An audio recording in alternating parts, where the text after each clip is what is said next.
Very good morning everybody.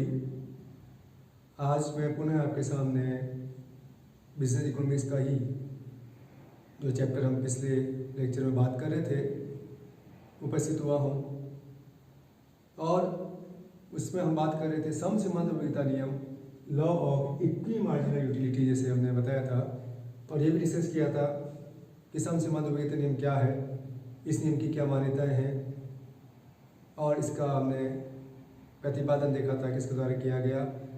और जैसे मैंने पूर्व में कहा था कि एक ही नियम कई नाम से आ जाता है, आपको कंफ्यूज नहीं होना है और उसके बारे में आपको सारे नियमों के बारे में जानकारी होनी चाहिए, तभी आप सही क्वेश्चन कर पाएंगे, उसका आंसर दे पाएंगे, अन्यथा आपका आंसर गलत हो जाएगा।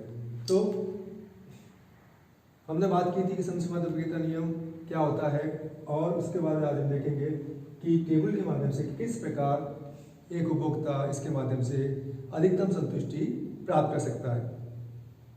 हमने अपने विश्लेषण में दो वस्तुओं को लिया है जो समझने के हिसाब से आपके लिए आसान रहेगा, और हमें कुछ चीज़ों का एज्यूम करना पड़ेगा। क्या एज्यूम करना पड़ेगा कि दो वस्तु जो है, एक तरफ हमने लिया गेहूँ, एक तरफ लिया हमने कपड़ा। ये गेहूँ की सीमांत उपयोगिता है, ये कपड़े की सीमांत उपयोगिता है। इसकी प्राइस हमें माननी पड़ेगी ₹1 प्रति इकाई,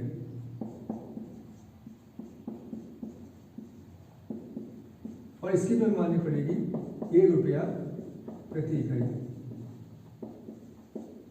हमें यह भी मानना पड़ेगा कि उपभोक्ता के पास में कितने रुपए हैं। उपभोक्ता की आय हम मानते हैं, मान लीजिए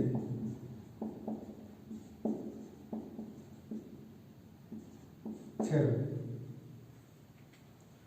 अब ये आपके सामने सब चीजें हैं जो आपको एज्यूम करनी पड़ेगी, तो आपको आंकड़े अपने खुद के लिखने पड़ेंगे। कोई भी आप दो वस्तु ले सकते हैं, एक्स एंड वाई, कोई भी गेहूं और चावल, कपड़ा और भी ले सकते हैं, ये आप पर डिपेंड करता है। लेकिन रुपये आपको इससे समझना पड़ेगा कि माना कि ये ₹1 प्रति इकाई है और ये भी ₹1 प्रति इकाई है।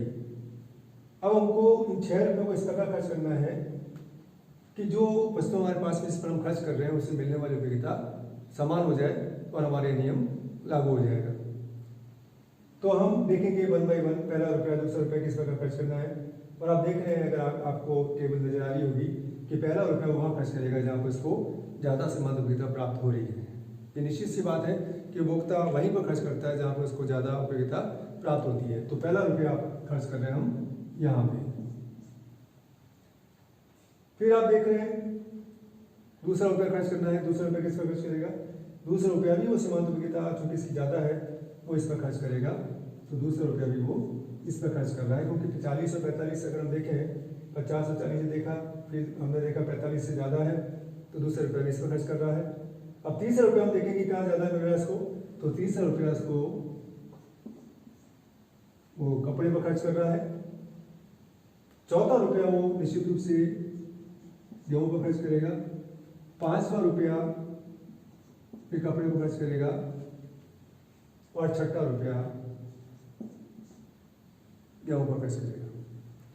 तो इस प्रकार आप देख रहे हैं कि जो ₹6 थे वो किस प्रकार खर्च किए गए कि उससे रुपए की जो अंतिम इकाई है, यह कहना चाहिए कि वस्तु की जो अंतिम जो सीमांत उपयोगिता है उसको दोनों वहां पर बराबर हो जाती है।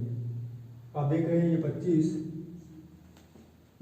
और ये 25 दोनों यहाँ बराबर हो गए हैं, तो उपभोक्ता इस प्रकार तटस्थ हो जाता है। इसीलिए इसको तटस्थता का नियम भी कहा जाता है कि इसको चाहे एक्स और वाई दोनों से समान संतुष्टि प्राप्त हो रही है और उसका ये नियम लागू हो जाता है। तो ये तो था किस प्रकार, तो आपको देखना पड़ेगा 1 बाय 1। पहला रुपया आपको दोनों का कंपेरिजन करते हुए देखना पड़ेगा कि पहला रुपया इस पर, दूसरा इस पर, तीसरा इस पे, चौथा इस पे, पांचवा इस पे, छठा इस पे, और रुपये भी हमने देखे 6, न तो कम पड़ने चाहिए न ही ज़्यादा होने चाहिए। अब आप टोटल देखेंगे उसकी सीमांत को अधिकतम संतुष्टि के लिए कि उसको कितना प्राप्त हो रहा है। तो आप देखें गेहूं से इसको कितनी उपयोगिता प्राप्त हो रही है, तो जो टोटल आप देख रहे हैं 4 इकाई, आप देख रहे हैं ₹4 खर्च कर रहा है। ये रुपये भी हम देख रहे हैं क्योंकि ₹1 प्रति इकाई है, तो ₹4 इस पर खर्च कर रहा है, और कपड़े पे ₹2 खर्च कर रहा है। टोटल उसके ₹6 हो जाते हैं। अब ₹4 से जो टोटल गेहूं की सीमांत उपयोगिता प्राप्त हुई यहाँ तक, आप देखिए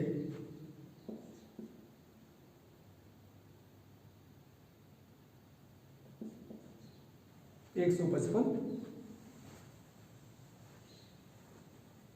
इनकी टोटल जोड़ 50 45 ये जो हो गया आपकी 50 प्लस 45 प्लस 35 प्लस 25, ये हो गई आपकी 5 10 15 5 1 6 10 13 2 15 150 क्षमा करें। और कपड़े से इसको प्राप्त हुई है 40 प्लस 25